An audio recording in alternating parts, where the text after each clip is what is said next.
explain ko kung bakit nangyayari itong subconscious programming. At bakit dapat itong gawin?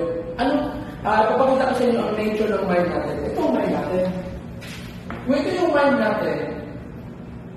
natin bilang tao, may combination yan. May tinatawag tayo na conscious mind. Ang sinabing conscious mind, ito yung part ng mind natin na gising. Kung gising, kung gising tayo, it is activated. Pero ngayon, nakikinig ka, gising ka, conscious mind yun. Pero meron na tinatawag na subconscious mind. Ang subconscious mind, ito yung lahat ng mga nakasanayan natin. Example, sa driving. Nagda-drive ka. Diba dati kung nagda-drive ka, binabantay mo pa ang kilos mo? Conscious ka pa, diba? Pero literal, yung sanay ka na, kakaiba nga, nagda-drive, diba? Tingin pa sa pano, diba? Sanay na, diba? Kasi ang gumagana sa conscious mind na. Sabihin, kung ano yung nakasanayan, yun ang nangyayari. Kaya nga, pag ang subconscious mind natin, nasanay sa mga words na kahirapan, na mahirap kitain ng pera, okay na yung 20,000 a month, okay na yung masaya ng buwan, yun ang ibibigay sa'yo. Kaya pag magkaroon ka pa ng maraming pera, babalik sa 20,000. Paano mo nasanay ka sa utang? Babalik ka sa utang. Gagawa ng paraan sa conscious mind mo na yun ang mangyari sa'yo. Kasi doon siya nasanay. Kaya dapat siyang i-reprogram. Okay, dapat siyang i-reprogram yung sinasabi kayo. Meditation, visualization, di ba? Ulit kasi natin i-program yung subconscious mind natin kapag repetition. Inuulit-ulit natin ang kabutihan ng gusto natin. Suppose, I am a millionaire. Huwag mo sabihin, I will become a millionaire. Dahil pag sinabi mo, I will become a millionaire, haharangin ka ng sarili mo. Kasi hindi siya sanay na maging millionaire, ha? Haharangin ka ng subconscious mind mo. Kasi nasanay na siya sa kahirapan. Nasanay na siya eh. Haharangin ka niya. Kaya ulit-ulit mo, pag ulit-ulit mo sabihin yan, hanggang masanay na siya, na millionaire na siya. Ngayon, pag masanay na yung mind natin ng subconscious mind na milyonaryo, mag-a-attack na siya ngayon mga tao, mga sitwasyon, mga pangyayari na kung saan, wala kang magawa kundi mapilitan kang maging milyonaryo. Bakit? Nasanay na siya doon. Kaya kailangan siya i-program. Lalo tayo, lumaki kayo sa lugar ng kahirapan. Kaya ang ginagawa nito, visualization. May isa kong kilala ng maman, ang ginawa niya, nakatira pa sa isang yung bed spacer, nag-imagine niya, kapag tumitingin niya sa labas, may mga gulong-gulong sa mataas na bubong. Hindi niya nakikita yun.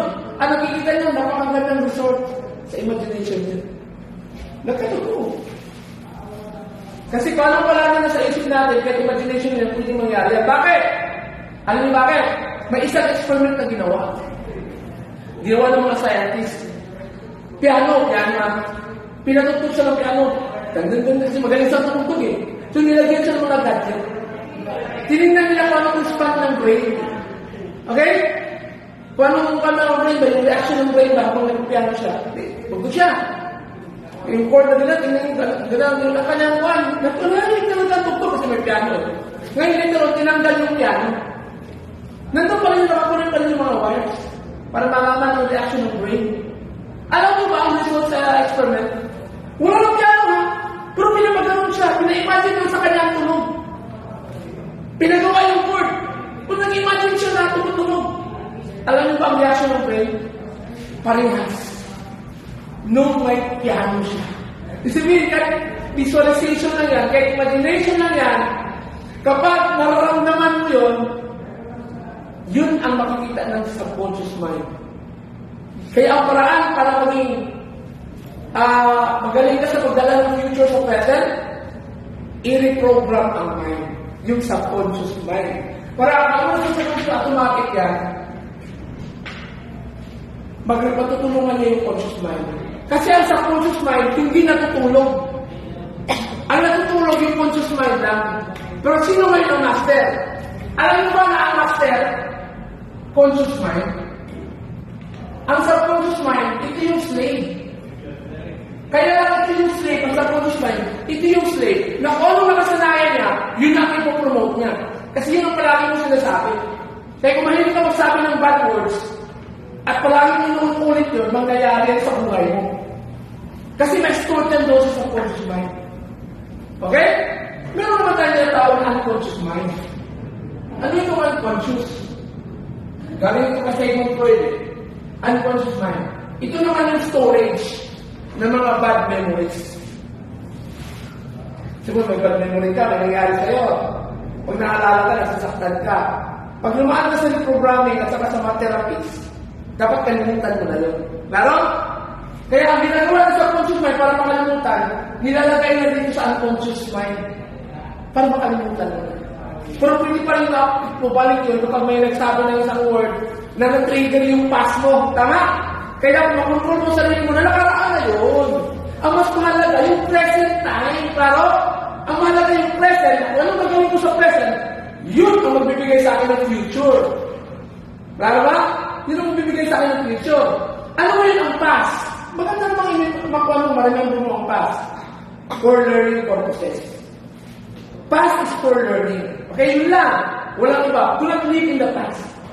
Kasi pag nag-usap kayo kung sa past, kung naramdaman nyo yun, parang bumabalik kayo sa past. At mangyayari ulit yun. Klaro? Kaya kung natingnan ka sa past, ang isipin mo, ano yung learning na gagawin mo? Ano yung learning na nalalaman mo sa past?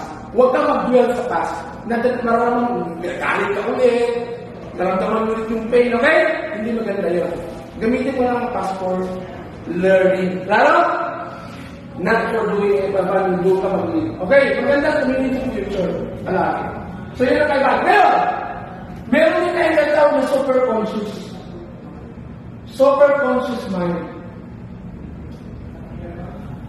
Ang super-conscious mind, ito naman yung parte ng mind natin na nakakonect sa universe.